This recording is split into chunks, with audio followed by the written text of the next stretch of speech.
കാലാവസ്ഥയിലെ മാറ്റവും ചൂട് കൂടി വരുന്ന സ്ഥിതിയും തീപിടുത്തത്തിന്റെ സാഹചര്യങ്ങളിലേക്ക് വിരൽ ചൂണ്ടുമ്പോൾ അതിനെതിരെ ജാഗ്രത പാലിക്കണമെന്ന് പോലീസും ഫയർഫോഴ്സും മുന്നറിയിപ്പ് നൽകി.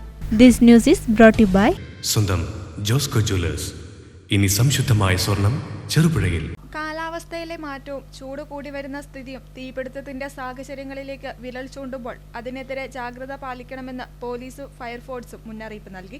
മലയോരത്തെ അത്യാഹിതങ്ങളെ നിയന്ത്രിക്കാനുള്ള പരിശ്രമത്തിൽ പെരിങ്ങോം ഫയർ സ്റ്റേഷൻ സുദീർഘമായ സേവനമാണ് നിർവഹിക്കുന്നത്. പെരിങ്ങോം ഫയർ സ്റ്റേഷൻ പരിധിയിൽ കഴിഞ്ഞയാഴ്ച ഉണ്ടായ വൻ തീപിടുത്തങ്ങൾ നിയന്ത്രിക്കാനായത് സ്റ്റേഷൻ ഉദ്യോഗസ്ഥരുടെ സമയോചിത ഇടപെടൽ കാരണമാണ്.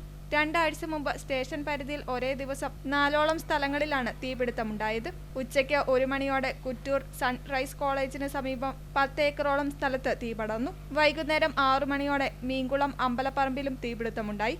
ഇവിടങ്ങളിൽ പെരിങ്ങോം ഫയർഫോഴ്സ് സംഘം എത്തിയാണ് തീ നിയന്ത്രണ വിധേയമാക്കിയത്. രാത്രി 8:30യോടെ പെരിങ്ങോം KP നഗറിൽ 4 ഏക്കറോളം സ്ഥലത്താണ് തീ പടർന്നത്. ഇവിടെയും 1 യൂണിറ്റ് ഫയർഫോഴ്സ് സംഘം എത്തിയാണ് തീ നിയന്ത്രണ വിധേയമാക്കിയത്. എന്നാൽ രാത്രി 11:30യോടെ KP നഗർ ടെലിഫോൺ എക്സ്ചേഞ്ചിന് മുകൾ വശത്തായി ജനവാസ മേഖലയ്ക്ക് സമീപവും തീ പടർന്നു. അഗ്നിരക്ഷാ സേന എത്തിയാണ് ഇവിടെയും തീ നിയന്ത്രണ വിധേയമാക്കിയത്. Assistant station officer PK Sivadasan, senior fire and rescue officer K Shyamkumar എന്നിവർ നേതൃത്വം നൽകി. ഫയർ ആൻഡ് റെസ്ക്യൂ ഓഫീസർമാരായ PK Sunil, PV Lathesh, VV Vineesh, Abhilash P George, U Abhinand, M Manu, K Jayesh, A Noufal, ഹോംഗാർഡുമാരായ ജോർജ് ജോസഫ് കൊങ്ങോല, PC മാത്യു, K ദിനേശൻ എന്നിവരുമടങ്ങുന്ന ഫയർഫോഴ്സ് സംഘമാണ് ഇതിന് നേതൃത്വം നൽകിയത്. കഴിഞ്ഞ ദിവസം കാക്കേഞ്ചാലിൽ ആക്രിക്കടയ്ക്ക് സമീപമുണ്ടായ തീപിടുത്തവും പെരിങ്ങോം ഫയർഫോഴ്സിന്റെ സമയോചിത ഇടപെടലിലാണ് നിയന്ത്രണ വിധേയമാക്കിയത്. ചൂട് കൂടുമ്പോൾ അബദ്ധവശാൽ ഉണ്ടാകുന്ന ചെറിയ പിഴവ് പോലും വൻ ദുരന്തത്തിന് ഇടയാകുമെന്നും അതിനാൽ വീടുകളിലും സ്ഥാപനങ്ങളിലും പൊതുയിടങ്ങളിലും ഇത്തരം സാഹചര്യം ഒഴിവാക്കാൻ ജനങ്ങൾ ജാഗ്രത പാലിക്കണമെന്നും ഫയർഫോഴ്സ് അധികൃതർ മുന്നറിയിപ്പ് നൽകി.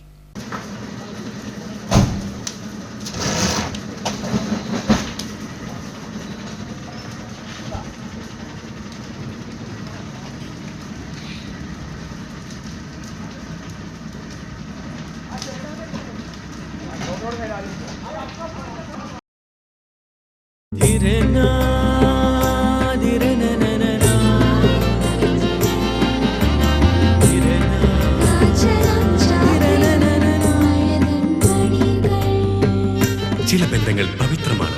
കണ്ണും നിറയും മനസ്സും നിറയും. സ്വന്തം ജോസ്കോ ജ്വല്ലേഴ്സ്. ഇനി സംശുദ്ധമായ സ്വർണം ചെറുപുഴയിൽ.